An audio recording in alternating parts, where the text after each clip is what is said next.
Have you ever wondered why some partingers leave you haunted for years, while others, even painful ones, feel oddly peaceful? Have you struggled with letting go of people, places, or past versions of yourself? Welcome back to the channel where ancient teachings meet the emotions and events that shape our lives. I'm so glad you've returned, because today we'll explore one of the most meaningful and personal aspects of spiritual maturity: learning to say goodbye with grace.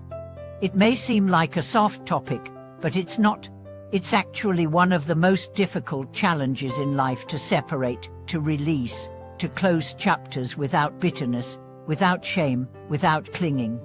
Let's begin with a question. Why do goodbyes hurt so much?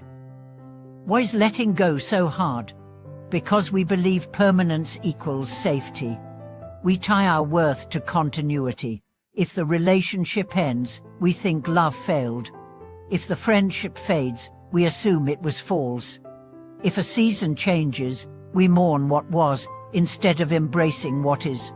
But the Dharma teaches something radically different. It teaches us that everything is impermanent.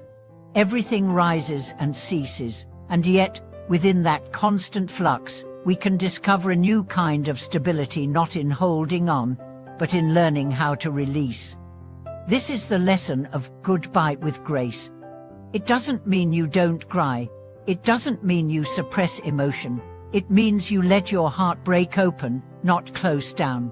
It means you honor the beauty of what was, without needing it to last forever. Let's look at a story. There was once a woman who had been in a relationship for 10 years. They shared a home, dreams, laughter. But over time, something shifted. They began growing in different directions. The love was still there, but it had changed. It wasn't nourishing. It was stifling. And the hardest decision she ever made was to walk away, not out of anger, but out of love. At first, she blamed herself, then him, then fate. But eventually, she sat in meditation and asked a deeper question. What if parting is not failure, but transformation? And slowly, her goodbye turned into a prayer. Thank you for the years we shared. Thank you for teaching me about myself. I release you now, with peace. That was her liberation. This is what it means to end something consciously, to separate not in rejection, but in reverence. And it's not just romantic relationships. This applies to friendships, jobs, identities, dreams, even versions of ourselves. You might look back on a version of yourself that you've outgrown, a phase where you were reckless, naive, bitter, codependent, and you may feel shame. But instead of judging that self, bow to it. That you brought you here. That version tried its best with what it knew. Say goodbye with grace. Thank you, old self, for surviving, for searching, for staying alive.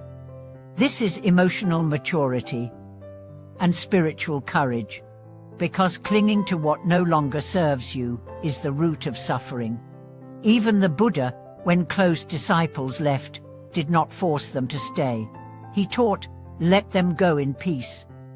He knew the path is individual, that attachment even to the Sangha can become bondage. So how do we let go with grace?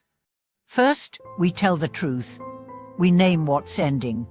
We stop pretending it can be saved when it's meant to dissolve. Honesty is the beginning of every real goodbye. Second, we feel the feelings. Suppressing emotion doesn't liberate you, it buries you. Cry, journal, grieve. But let the emotion move through you, not control you. Third, we honor what was. Make a ritual if you need to. Write a letter you never send. Light a candle. Name the gifts, the growth, the beauty. Fourth, we release with love. Not because they or it deserves it, but because you do. Because carrying resentment poisons your future. Fifth, we bless the new space. Emptiness is not a curse, it is a cradle. It is the place where new things come. Let's be clear. Letting go is not the same as forgetting. It's remembering differently. without charge, without regret, with gratitude.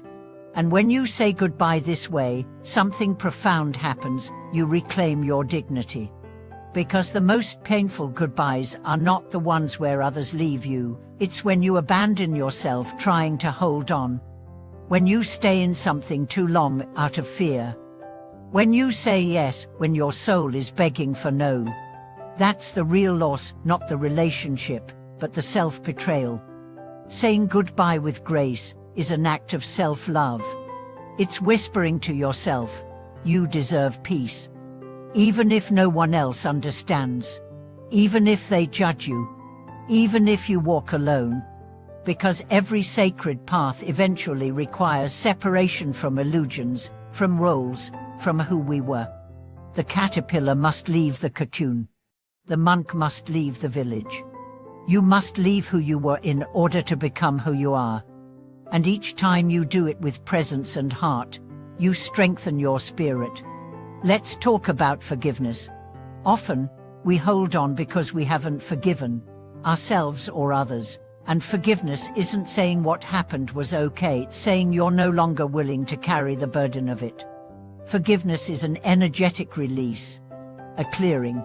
It says, I choose freedom over pain, clarity over confusion, the future over the past. And what you forgive, you transcend. So if you've been clinging, pause, breathe. Ask yourself, what am I afraid will happen if I let go? And then go deeper. What is already happening because I won't? You may find that the pain of holding on is greater than the fear of release. And that's the moment of truth, the moment where grace enters. Because grace is not something that descends from above.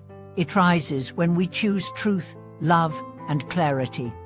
When we stop begging for permanence in a world made of waves. When we allow our heart to break but not our spirit. When we see that every ending is a disguised beginning.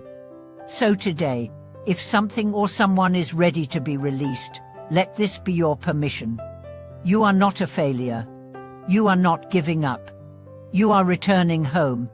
Say thank you. Say goodbye. Say yes to your next becoming. And watch how the universe responds, not with punishment, but with alignment. If you've had to let go of something painful, someone you loved, a dream that dissolved, an old identity that no longer fits, please share your story in the comments.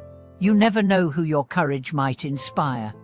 And if this message helped you see parting not as punishment but as passage, please like, subscribe, and hit the bell. Together, we walk the path of dignity, truth, and healing. Thank you for watching this video. May your goodbyes be filled with grace, your transitions held in compassion, and your future guided by the light of self-honor.